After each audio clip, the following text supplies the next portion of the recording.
This is our third webinar session of this series, Diversity in Medicine Talks.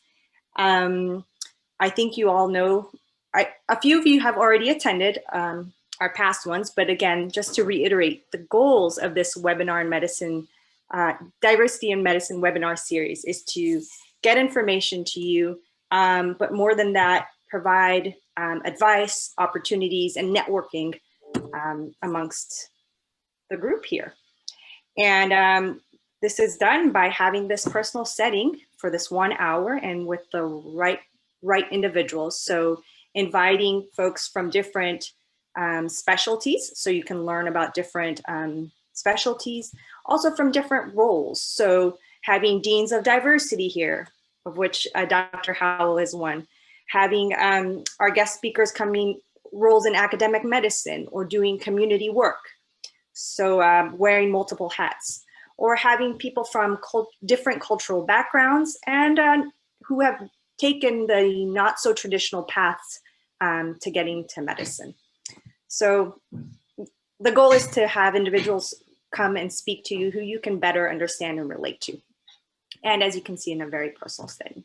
So just to reiterate, we are calling for nominations. We want you, the students, if you know of someone who you think would be a great speaker because you're there and at your schools, I'm sure there's somebody who you're like, wow, this is an amazing role model. I want my fellow peers to know more about this person. As yourself, you want to get to know someone, please let us know. Send myself or Jenny an email and let us know who it is, and we can contact them and get them on board. All right, so before I jump into quick introductions, just a little bit about tonight's format. I'm gonna moderate the discussion, and throughout the conversation, please ask any questions you may have. Use the chat box, or because this is a very small group, we can even, if you raise your hands, I'm watching, and we can call on you as well, okay?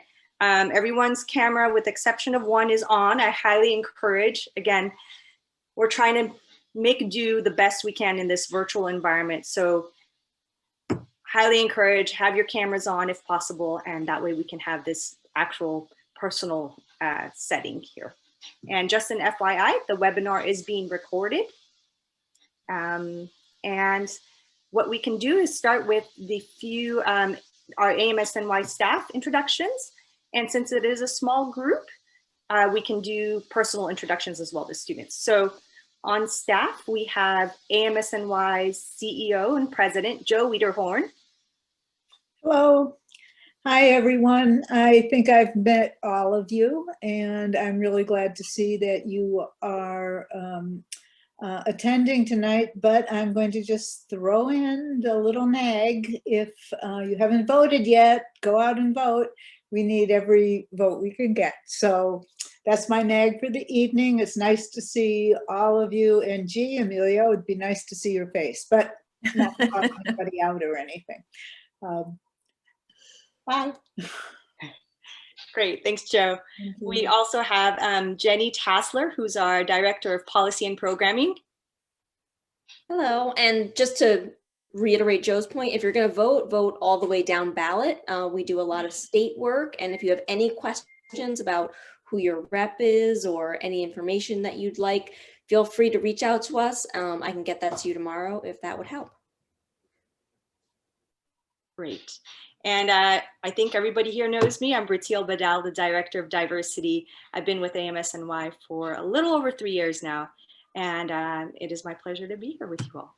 So Dr. Howell, before we get to your introduction as our guest speaker, if we can go around and do quick introductions, if we can have our current post-bac students introduce themselves. Give us your name, where you're doing your post-bac at, and maybe why you joined this webinar tonight, just so that Dr. Howell can have a better understanding if you're interested in peds, if you're interested in her different roles, you know, as a academic physician, why you're here. All right, and, so our post-bac students, go ahead. And Britil, may I add where everybody's gone to undergrad? Thank you. Dana, do you want to start? Sure, I'll start. I'm sorry, Danya. Danya, yeah. I'm very sorry. It's okay, you caught it. So my name is Danya Contreras. I'm a current postbac student at University of Buffalo. I went to Cornell University for undergrad, and I wanted to join in today just to hear more about your experience with pediatrics and just like all the different roles you do. So I guess everything.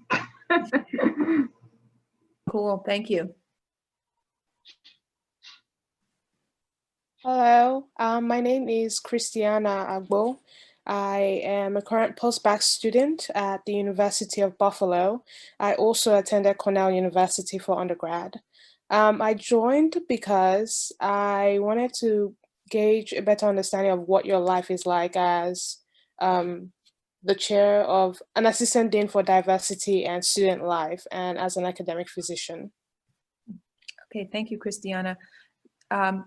I can't help but wonder, is that an English accent or an Australian accent? Oh man, I will confess, right? So I immigrated to the States like 7 years ago from Nigeria. I'm Nigerian. Mhm. And when I first moved here, I tried really hard to sound American because you could spot that I did not belong like a mile away. And it was really affecting me in high school. And then I don't know, like a year or two went by and I began to go back to my roots and really like embrace my Nigerian accent. It's Nigerian. I did spend some time in the UK, but I don't think that's enough time to develop an English accent. So it's a Nigerian accent. So when it's my turn to introduce myself, I'll share with you all why I asked that. I hope I did not make you uncomfortable in asking that, and by no means it's totally fine. Am I trying to other you or anyone else, but I pride myself as someone who can recognize accents, particularly from the Caribbean, since that's where my family's from.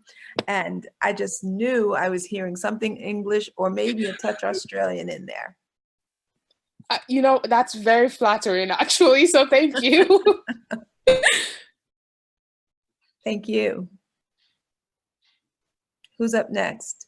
Jerlyn. Jerlyn? Yeah, hi, my name is Jerlyn Garrow, and I'm a current postbac at the University of Buffalo.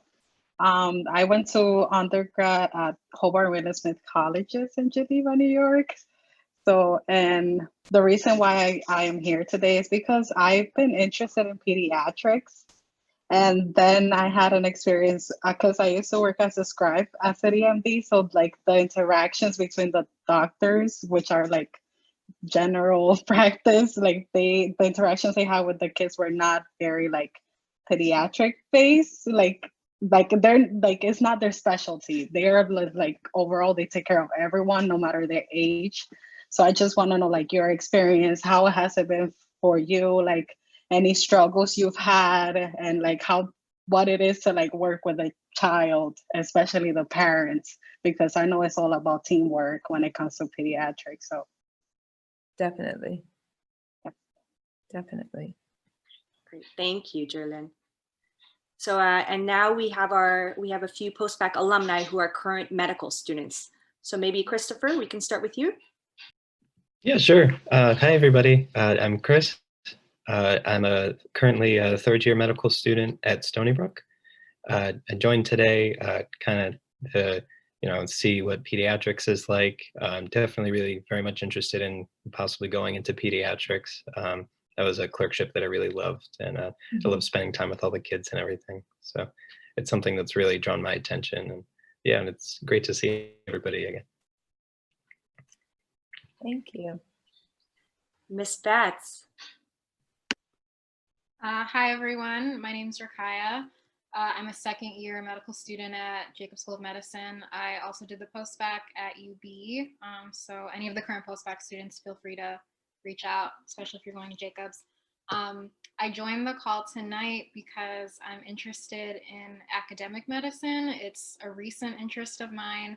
A dean from my school who also mentors me kind of put the bug in my ear, and I've always been interested, and I enjoy working with students, especially younger students. And I've wondered, like, how can I translate that to the future when I become a physician in a more tangible way?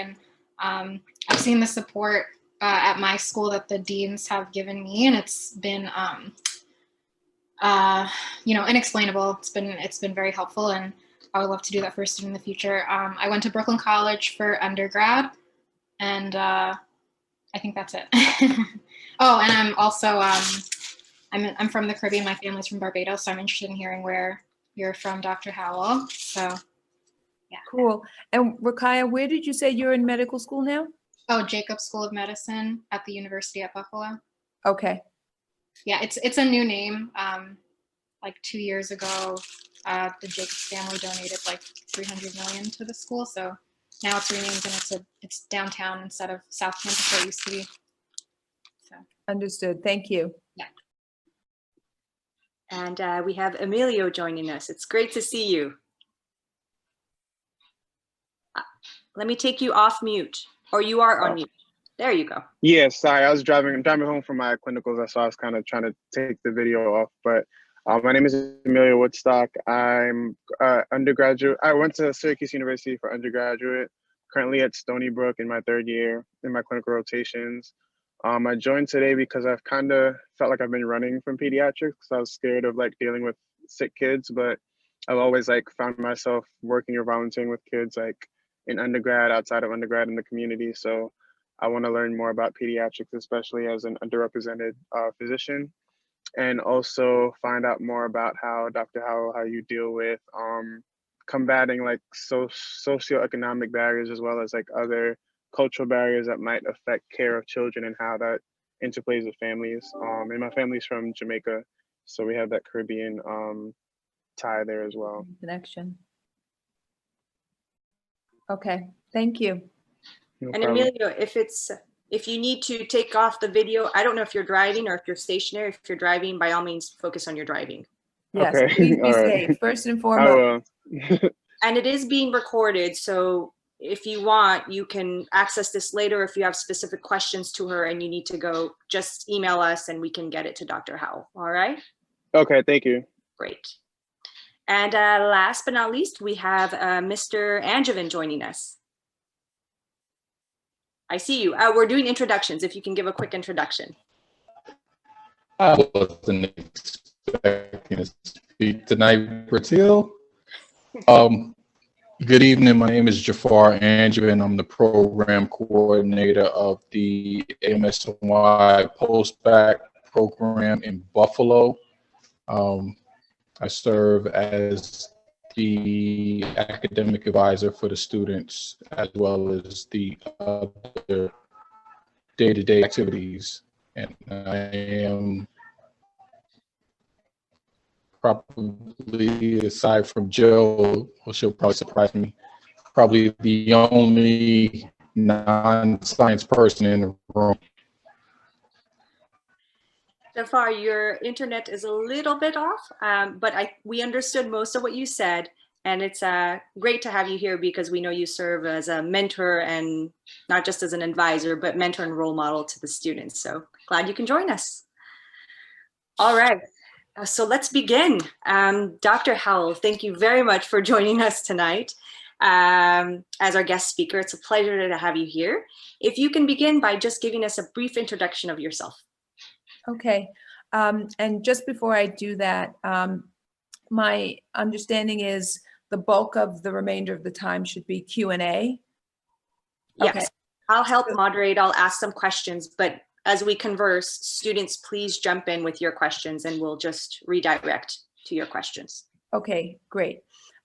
Just in the interest of making things less bland, I'm not going to abuse you all with all 20 of these slides, but since it's more interesting to look at pictures, what I hope that over the course of our time together, share with you a little bit of my journey. I've already shared that my family is from Barbados, and Barbados is somewhere below this red dot here. And if we were to focus in a little bit more, my family is from the parish of St. Michael, and specifically the back ivy. Barbados is a terrifically small island in the Caribbean.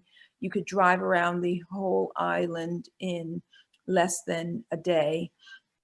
But despite those humble beginnings, my parents knew that they wanted to immigrate to the United States to give my sisters and I the opportunity for a better life. My parents both entered into blue collar jobs as part of the New York City school system. Both were cleaners.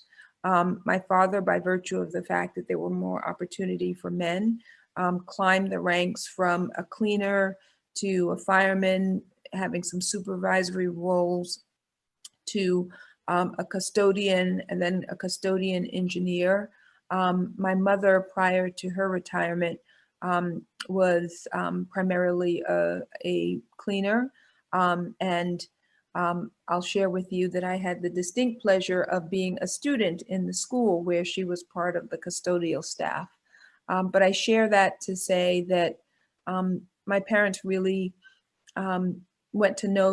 spared no lengths in making for opportunities for my sisters and I. I was born in Manhattan, but raised in the Northeast Bronx, in an area of the Bronx not far from Einstein, just outside of Co-op City, referred to as the Valley. I went to junior high school in Co-op City, and then high school at Fiorella H. LaGuardia High School of Music and the Performing Arts. So once upon a time, I used to talk about fame and the two high schools, music and arts and performing arts, but I would only date myself if I went into that stuff today, because you guys probably have no clue about the movie or the television show Fame, right? Yeah. So I do. I know. Who was that? Jafar. Jafar, yes. Okay. I'm old. Yeah, you're not as old as I am, but separate and apart from high school. From there, I went to it was then a 7-year BSMD program based out of City College, named Sophie Davis School of Biomedical Education. Over the course of time, Sophie Davis has become a completely independent 8-year medical school where you matriculate into the U1 class from high school. You go through the traditional undergraduate education and then transition into something more like the traditional 4-year medical school. At the time that I attended, the program was consisting of 5 years of didactic work that was meant to encompass the traditional undergraduate work plus the preclinical years of medical school. So that 6-year course of study was condensed into 5 years, and then you would matriculate into the 3rd year of one of 7 partnering medical schools. And for me, that was SUNY Downstate.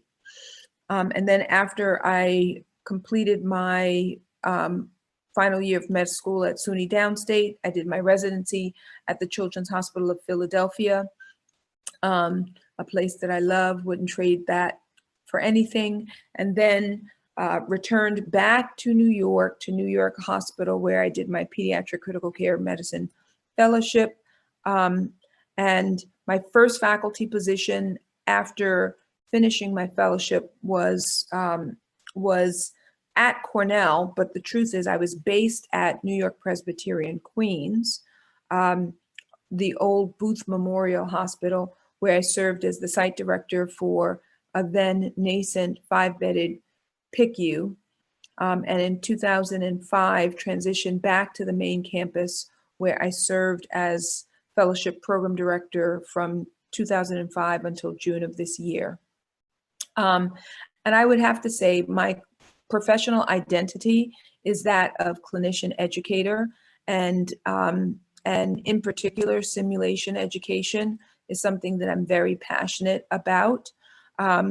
and was deeply engaged in that work, directed primarily at Peds Critical Care Medicine Fellowship trainees, as well as residents, nurses, physician assistants, again, until June of this year. And this is just an example of some of the scholarship we've been engaged in around simulation education. But if you were to ask, why did I transition out of the role of fellowship program director? It was because in September of 2017, I was invited to serve as vice chair for the Department of Pediatrics, vice chair for diversity in the Department of Pediatrics. And that has subsequently given rise to the opportunity to serve as assistant dean for diversity and student life at the medical college. So that's just a quick overview of my journey thus far. And before I jump into your questions, I wanted to make sure that this group has a clear understanding of of the points of distinction between residency and fellowship, and what distinguishes academic medicine from perhaps community hospital medicine. Is everybody clear on what fellowship is?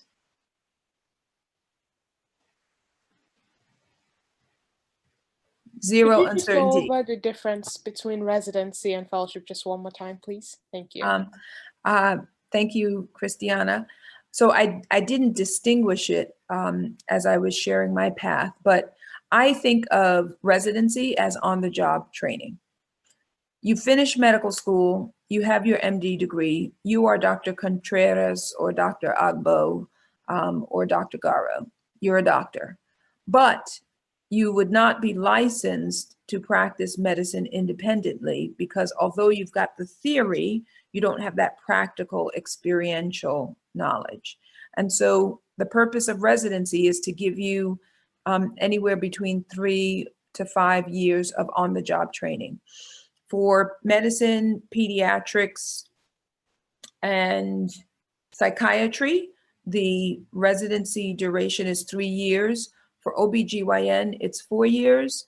And for surgery, it's 5 years. So residency is that basic on-the-job training. Now, for the individual who chooses to subspecialize, and you develop and you desire to pursue additional training, that second set of on-the-job training is referred to as fellowship.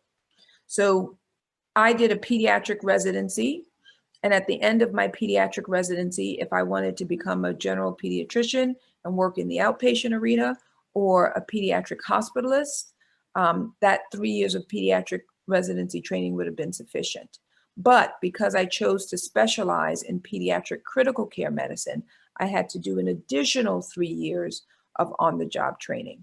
So for me, my pediatric residency training was at the Children's Hospital of Philadelphia, and my pediatric critical care medicine training was at New York-Presbyterian Hospital. If you're an internist and you decide that you want to be a cardiologist, you have to do 3 years of internal medicine training plus an additional period of time as cardiology fellow. And for pediatrics, all pediatric subspecialty training require that you do research.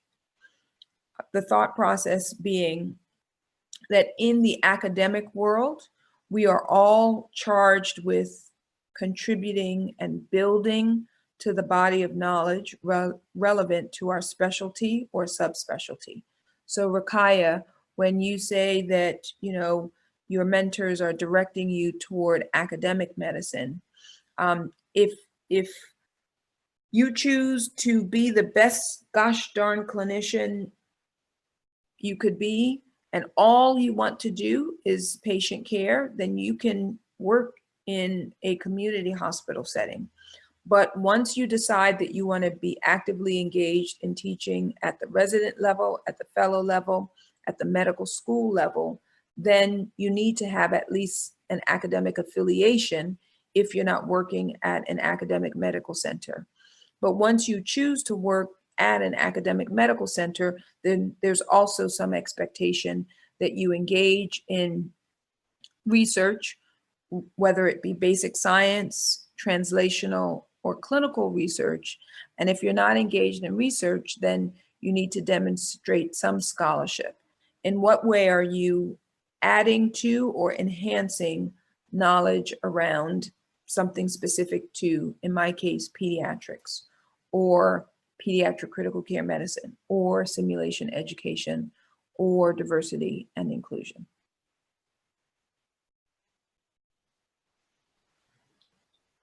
Great. You covered a lot, which is very good. Thank you for that. So I'll start with some questions, first focusing on your roles as a physician, and then I have some on regarding your work as a scientist, doing research, and then your roles as a dean for diversity. But again, students, pitch in whenever you have questions, all right?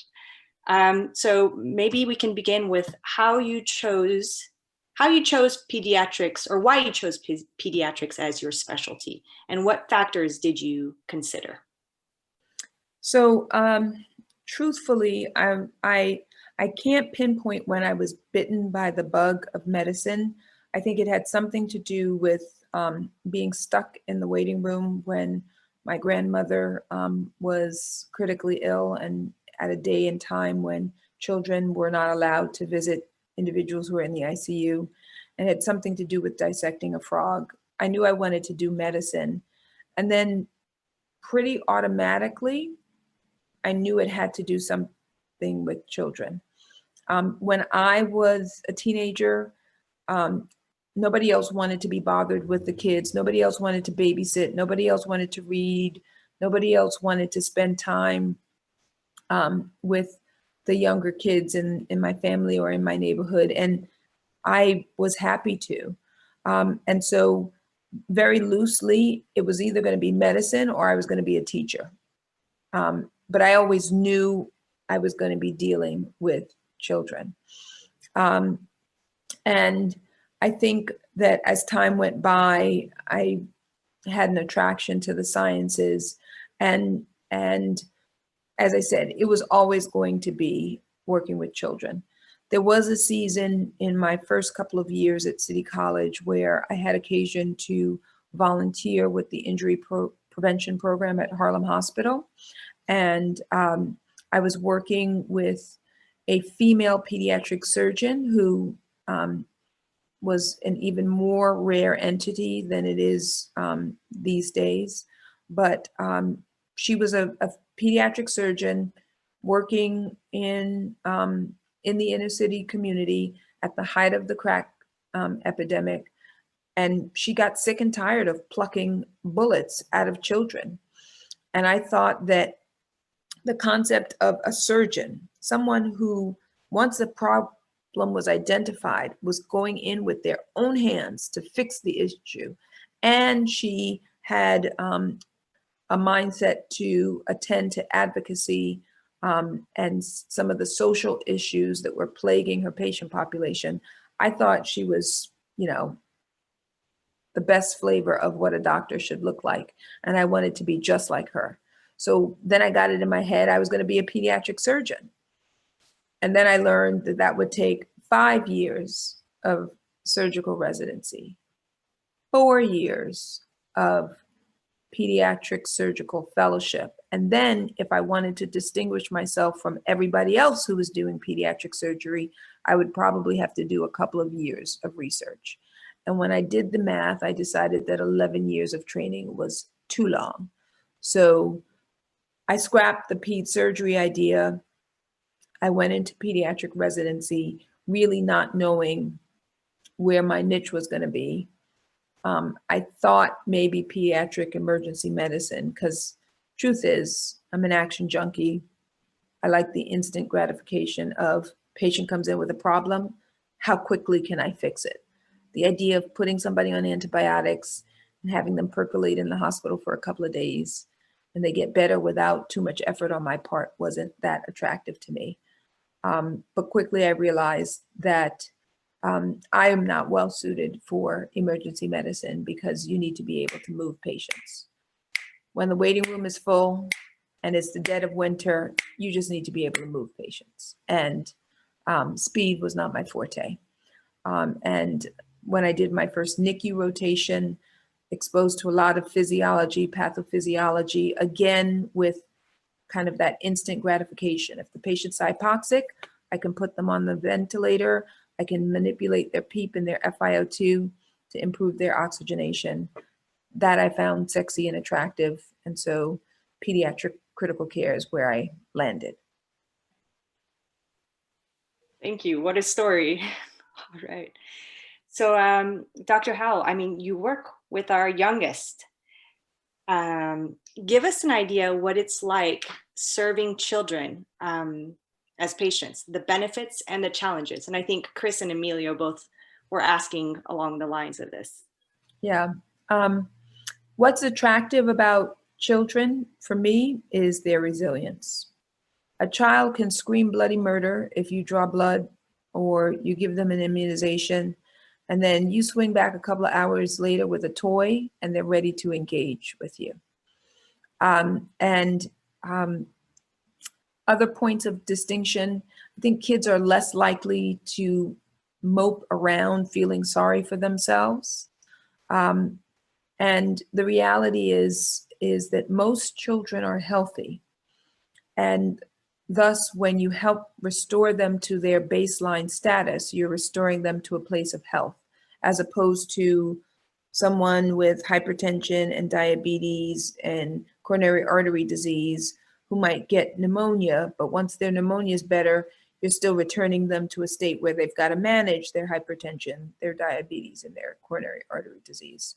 So the fact that children are resilient, that once you deal with the acute illness, for the most part, you're returning children to a state of health or generally good health. And in my head, I told myself, children are not responsible for the medical conditions that they develop. And my thought processes have since matured since my early days in medical school, where I could not hold blameless adult patients for some of their conditions.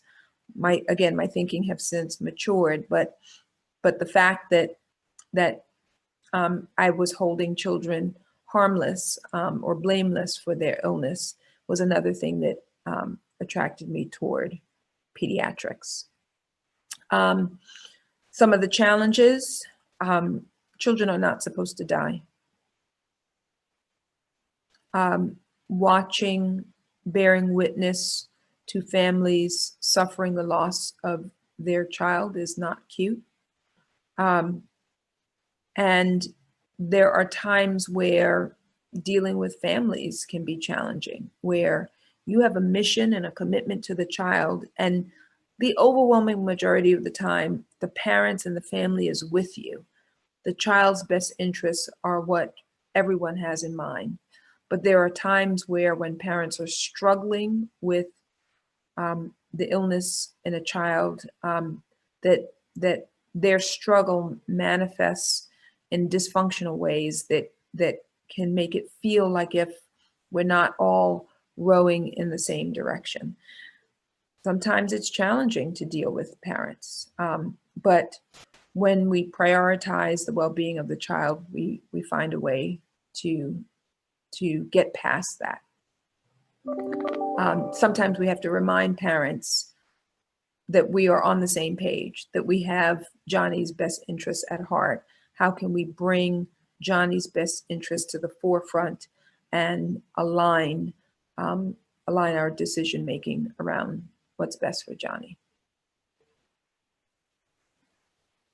Thank you. Did I answer your question satisfactorily? Me, yes. Chris and Emilio, I don't know if you have any further things along that line. And Geraldine, we'll get to you in a second. Oh, yeah, definitely. I think that was like beautifully said. I found myself kind of thinking the same things as I've entered, the clinical realm and spending some time actually with children in the hospital. It really kind of resonated well. So thank you very much for that. You're welcome. And I think Emilio used the language that, or was it you, Chris? Somebody said running from pediatrics. Yeah, that was me. That was me. Okay. There are times where people conflate or inflate the challenges of dealing with families. As I said, the overwhelming majority of the time, it's clear that we're on the same page. It's the minority of the time where it can be really difficult to deal with families. But I wouldn't let that dissuade anyone from choosing pediatrics. And if you ascribe to the family-centered care model, there are going to be times where in adult medicine, you have to deal with the family, particularly if your patient is incapacitated, and there are surrogate decision makers who are involved. I also had a follow-up question in speaking with dealing with families and parents as a factor in patient care. How do you balance different socioeconomic factors that may come up and that may influence healthcare management decisions? So I think that to a certain extent, I might be a little bit insulated from some of the socioeconomic or social determinants of health. Not to say that it isn't relevant to my patients or that I don't have to be mindful of those considerations when patients are nearing discharge. But once you're critically ill, my attention is going to be focused on attending to the pathophysiology at play and getting the child to the point where it's safe and appropriate to leave the ICU.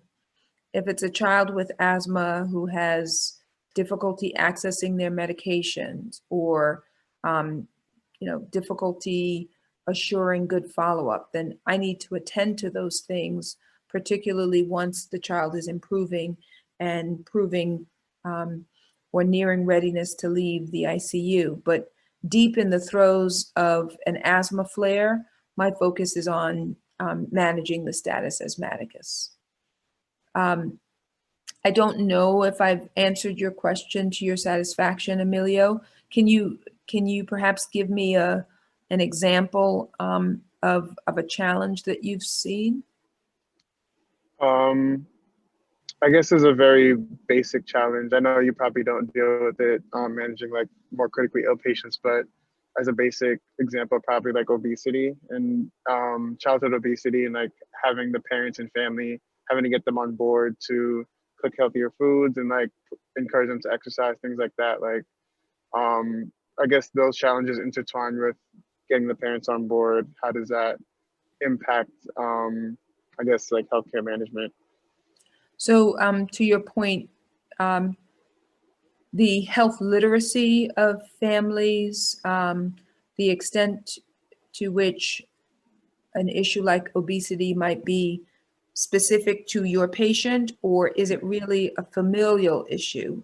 Or even if your patient is obese and it's not a familial problem, you need the family's buy-in to make interventions stick for your particular patient. You can't treat the patient in isolation. As an intensivist, perhaps I can, but particularly as illnesses become less critical and illnesses are being managed in the outpatient arena, you're correct. You can't treat the patient in isolation, and the family has got to buy in for any of your recommendations to stick and to be effective. That's where you have to draw on the longitudinal relationship, building good rapport with your patients and families, and directing your families to the resources that they need, whether they be educational resources or supplemental nutrition assistance programs, making it as easy as possible for them to do what we think is the right thing. But yes, it requires more work, more advocacy, more counseling, and leveraging a healthy physician-patient or physician-family relationship. Okay, thank you. You're welcome. Dr. Howell, Jerlyn had a question for you. My question, well, it's questions. It's along the lines of things that you've touched upon, and it's basically like, how do you deal with like the parents' own biases and also their own? Because there was a lot of patients that I used to see that they don't have trust in doctors. Like it's just from past experiences. So how do you deal with parents that come in with a child and it's like they already have like this wall in between you and them? And it's like, what about like the cultural aspect in which I used to hear a lot of like home remedies? Like if they come in with stuff like that, how do you deal with that, educating them while not insulting like their culture and like showing them respect regarding that? So yeah, so just in terms of those things. So we are all obliged to deliver our patient care with attention to cultural humility. The old term was cultural competence. Both refer to being respectful of the differences between the cultures, the beliefs, the priorities, the values of your patients, especially when they differ from yours. And to your point, Jerlyn, yes, there is a lot of mistrust in medicine, particularly from communities of color. Some of that mistrust is unearned, but some of that mistrust is frankly earned. If you look at the history of racism in medicine, and if you look at existing modern day healthcare disparities, we have a clear understanding of what the problem is, but yet we haven't been able to make meaningful interventions to begin to mitigate some of these longstanding healthcare disparities. So I think for me as an individual physician, there is where you need to be respectful 120% of the time. Remind yourself that parents bring their children to you for you to help them. Sometimes I get frustrated when I feel like in one breath, a family's saying, help my child, but in the next breath, they're tying my hands because they don't want me to do what I think is the best way to help their child. But then again is where you need to leverage your humanism, where you need to build a rapport and prove yourself to be trustworthy. Messaging and demonstrating that you have the child's best interests at heart. Very rarely have I had the situation where when you take the time to identify and address and allay the concerns, the fears, the apprehension of parents, where an impasse can't be overcome. There are times where families, are absolutely positively resistant, but I would have to say that those are the overwhelming minority of cases. And when there's an impasse, sometimes we need to call upon the patient relations office, or sometimes we need to call upon the ethics committee. But usually, if you invest the time to communicate respectfully with patients and families, any disagreement can be overcome. Thank you for that. And then another follow-up that I had was in terms of the challenge that you mentioned, which is like the children are not supposed to die. And it's like, from your perspective, like I know what it means to get into medicine, and I know that this is going to be something that maybe encounter multiple times, unfortunately. So my question is like, how do you deal with the aftermath, like in terms of yourself as a doctor, like just seeing that, like, do you take time or do you just like move on and it's like, this is something that just happens? Like, I don't like just a, I don't know, like in terms of like just how you deal with all of that when it does happen, by like taking care of yourself. Yeah, self-care is your question. I would say, yes, it's terrible when children die. Fortunately, as I mentioned earlier, most children are healthy at baseline, not 100% of them. Kids with cancer, you know, if they recover from their critical illness, might be returning to a state of chronic disease, but overwhelmingly children are healthy. So the good so tremendously outweighs the bad.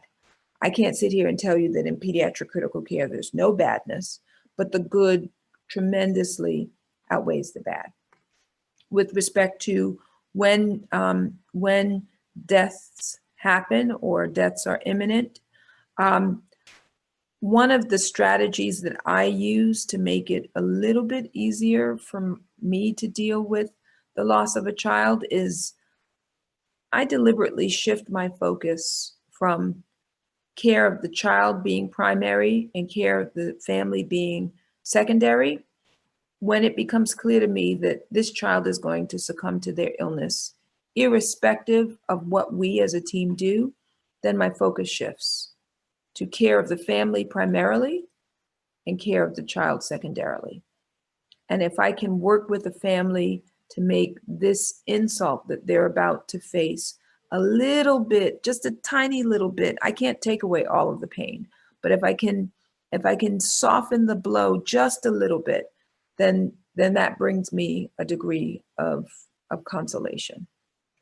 But there are times where it's really hard, where if we've got two kids dying around the same time, or a patient that we didn't think was going to die, you know, let's say they were getting better, and then something sudden happens and they die unexpectedly, or they die with tragic circumstances, like, you know, baby sleeping in the bed with a parent who rolls over and smothers the infant.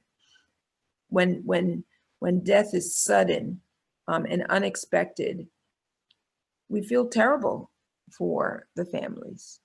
And in those cases, it's helpful for us to stop, to take a time out, and let's sit and as a group process this.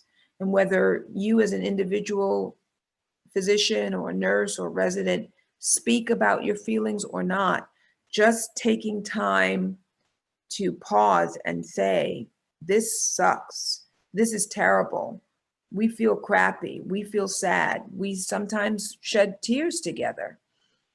That is a way that as a unit, we collectively engage in self-care. And, you know, different people, some of my colleagues, they don't speak. They don't come into the room where the debrief is happening. Or if they come into the room, they don't speak. And for some people, they go run, they go jog, they go engage in their favorite sport, or they go home and cry in private, or they go home and talk to someone who they can share their feelings with. There's no one right answer for all providers. But one thing that we deliberately pay attention to working in the ICU, since we see so much badness, is taking time to pause as a group and come together to process. Thank you. Most welcome.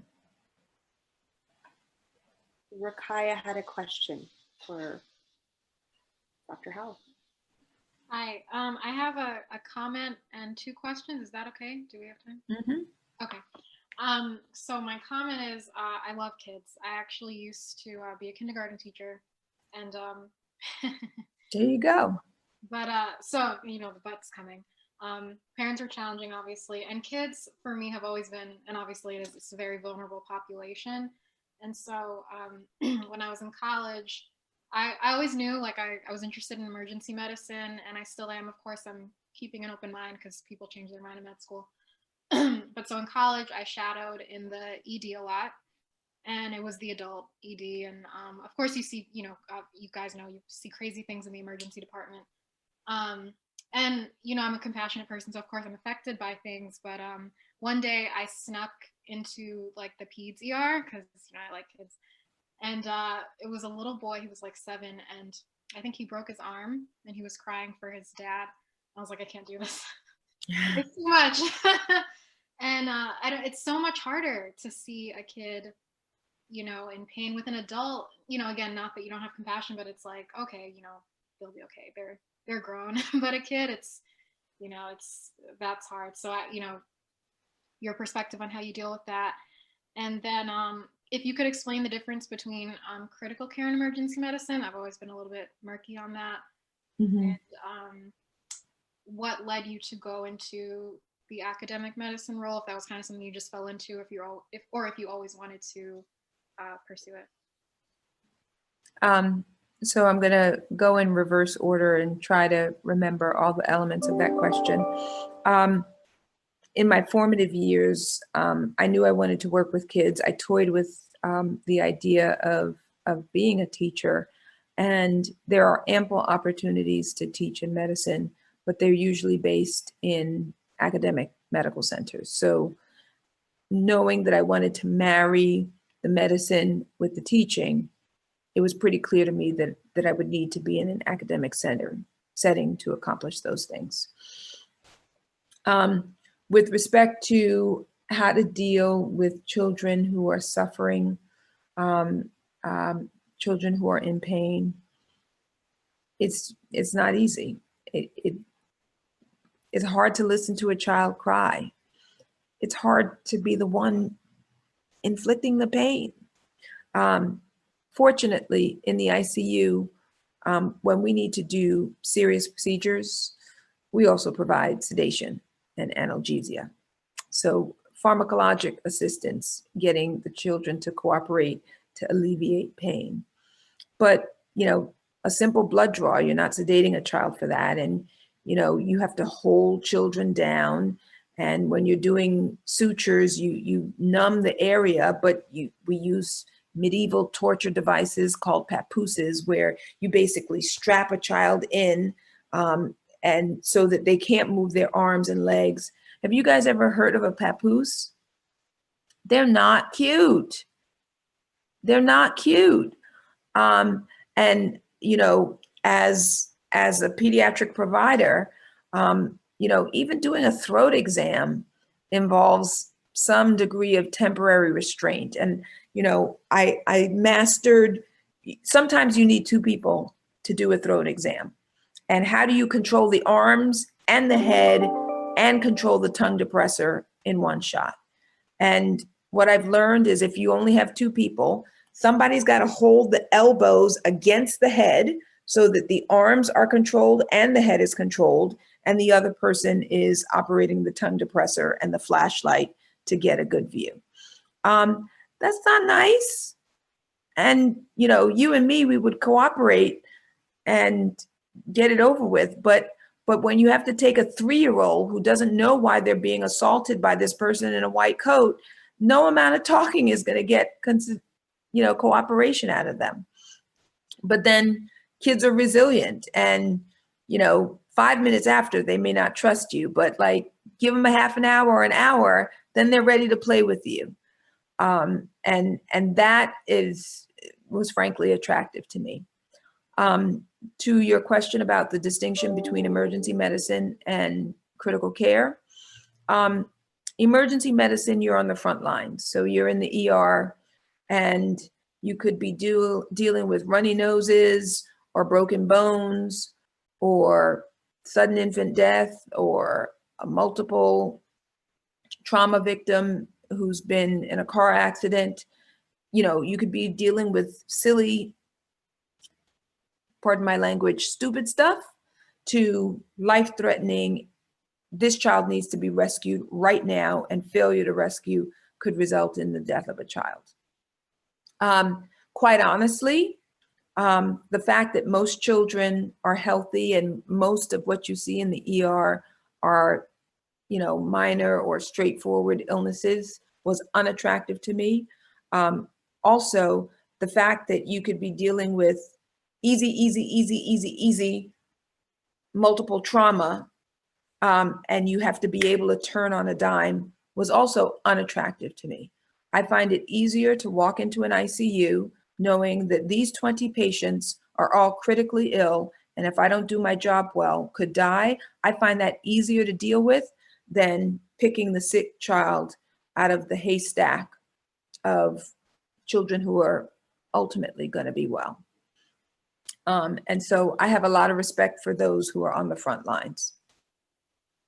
So is critical care, is that like a specific residency, or would that be considered like a fellowship? Okay.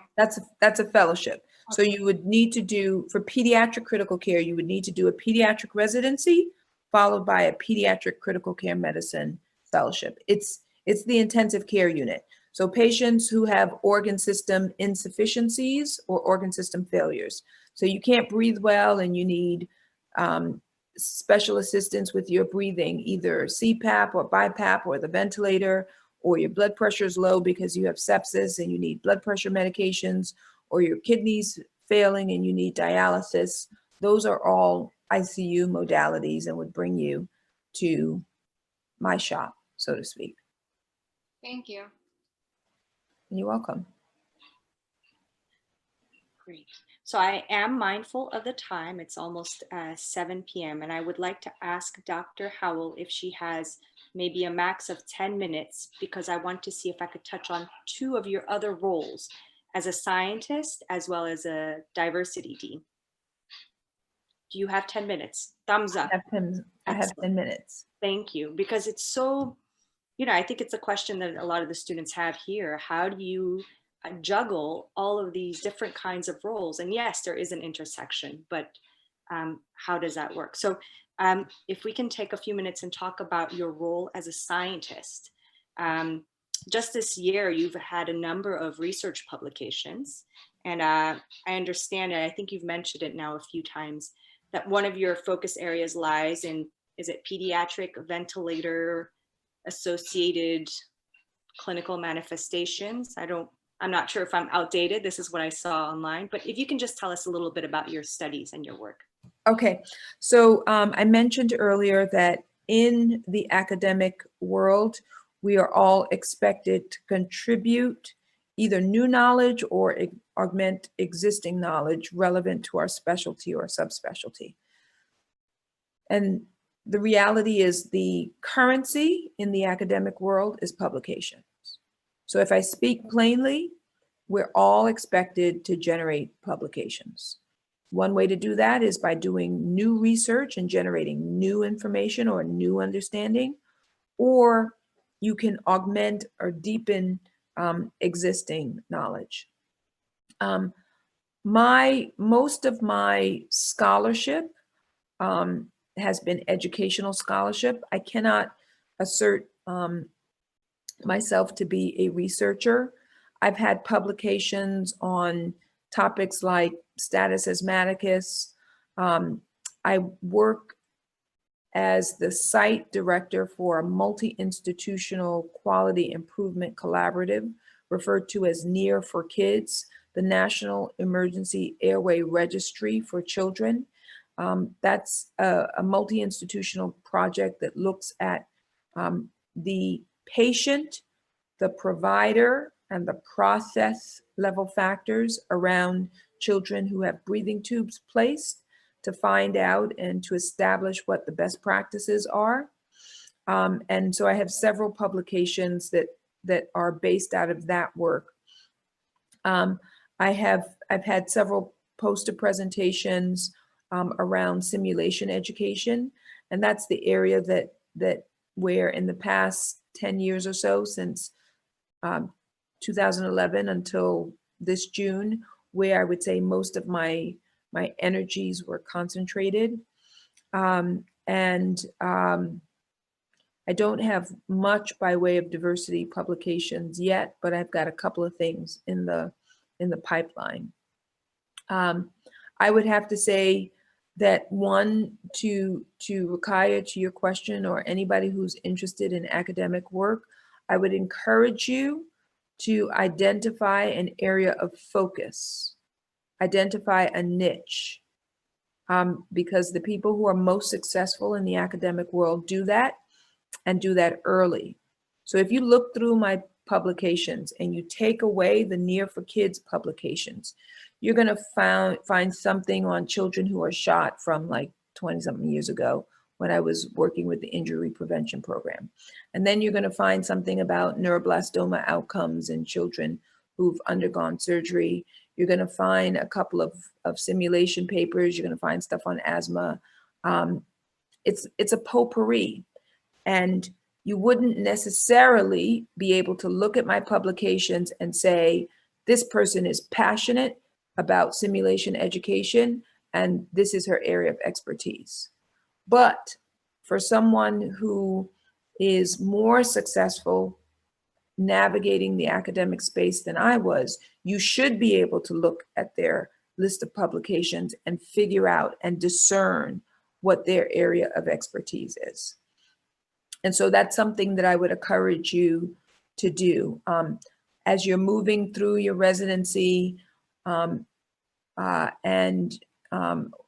or fellowship, if you've chosen to stay or remain in the academic world, you've got to identify within your first few years as being an attending an area of focus where you're going to concentrate your energies and build some real expertise.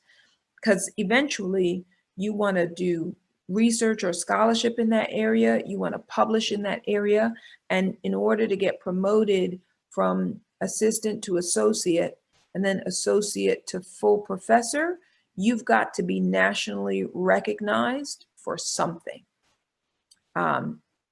People need to want to invite Dr. Batts to their hospital across the country to talk about whatever her area of expertise is.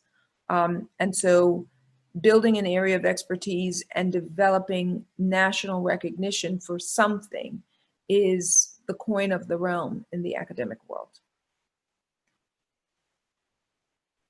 Thank you so much for that advice. You're welcome. And just to address my work in the diversity space. So I said to you that at my core, I'm a clinician educator, and I don't think that'll ever change. Personally, I don't want that to change. But in the past few years, I was invited to work in the diversity space. The first invitation came at the level of the department. And the truth is, there wasn't and still isn't a whole heck of a lot of diversity in my department. We have been making progress of late, but in 2017, when Dean Choi said every department has to have a diversity champion, when you look in the Department of Pediatrics, there were, a handful of us. There was a gentleman who just retired in the past few weeks of Puerto Rican descent who was senior to me, but quite honestly, he wasn't all that well regarded. He had been a problem child at various points in his career. And so when the department was looking for someone who was not junior and who wasn't a problem child, there weren't a lot of people to choose from. I am grateful for the opportunity that was given to me and for the resources that I was provided with and the support to make good use of that opportunity. But honestly, when I asked myself, well, who else were they going to choose? There weren't a whole lot of options. But truthfully, I think that work on the departmental level has given me the opportunity to collaborate with folks in medicine, to work with folks across different departments at the medical college, and that gave me visibility outside my department. Quite honestly, I wasn't looking for that visibility. And I think my reality is I was in my silo in the PICU until I was called upon to do the departmental level work around diversity. And then I was in my silo in the department until there was the need to collaborate with others outside the department. And it gave me visibility at the institutional level. So I would also say, you've got to be discerning about the opportunities and the requests that are made of you. Sometimes okay, I'm going to date myself again. Maybe it's Joe and Jafar. You guys remember the cereal Life? Give it to Mikey, he'll eat it. I remember. So, huh? I remember Life too. So the reality is I have a pretty decent work ethic. That's something I got from my parents. And Joy will do it, and she'll do it halfway decently. And, you know, I've always had a lot of stuff on my plate, probably because I have trouble learning to say no. And if I had a son or daughter who was coming up in academic medicine right now, I would tell them, you need to choose the requests that are made of you wisely. You know, people are going to approach you with various and sundry opportunities, and you need to discern what opportunities are in alignment with your career goals versus which ones are going to potentially detract from your career goals. And the sooner you can identify your niche, the sooner you can identify where you want to focus your career on, the better off you'll be. I'm sorry, I know it's like just one short question. So you've worked with many physicians and you work with a lot of different people every day. When you reflect on the people you work with or you've been around and you've enjoyed working with, what are some qualities in them that makes them a great physician in your opinion and someone that makes you want to work with them? And I asked this because you said problem child. I'm not sure the exact term you used. So what is it that makes someone a problem child as a physician, or that makes it difficult for people to want to work with them or as a physician? So we're all called upon to take care of patients. And certainly there's little tolerance for people who don't deliver good patient care. So if you're not delivering good patient care, you're likely to get booted. Pardon my sophisticated language. But let's say you deliver pretty decent patient care, but when you are called upon to contribute to departmental work, you do so begrudgingly or half-heartedly. I mean, there's citizenship involved in being certainly in academic medicine.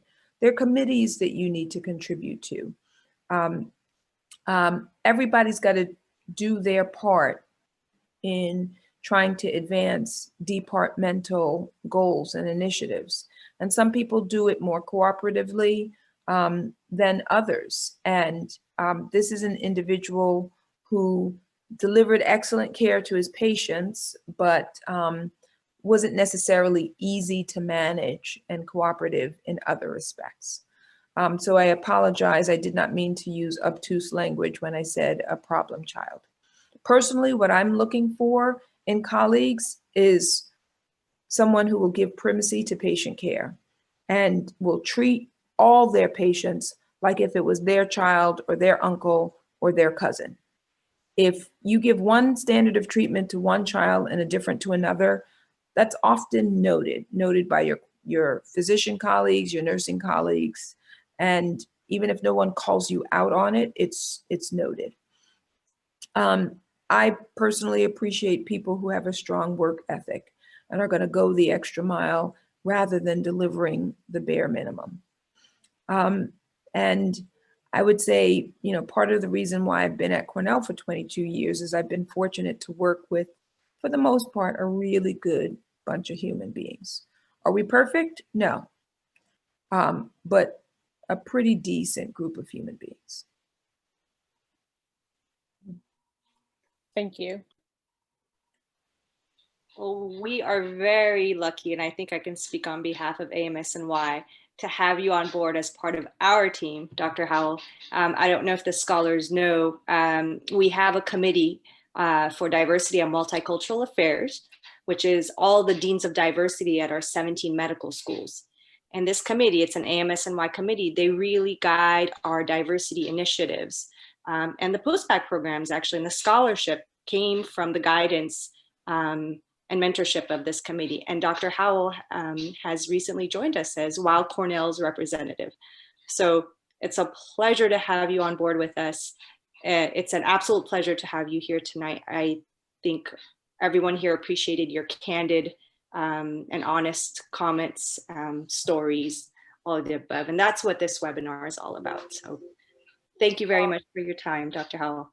It was my my absolute pleasure, and I'd be happy to address this group, and if folks have questions offline, would be happy to answer them. And what I'll do is I had a couple more slides about work in diversity and inclusion and what I find most compelling, and I'll send them to you by email for you to share with the group. Absolutely, will do. Thank you again, and thank you, scholars, for joining us tonight. Okay. I just want to thank Dr. Howell. It was a wonderful presentation, and thank you very much for agreeing to do this. It was really excellent. So this is the part that I find easy. So my pleasure. Thank you for the invitation, and to all of our students in the mix, I wish you the very best. Go Peds! Thank you. Thank you. Thank you very much. Take care. Bye-bye.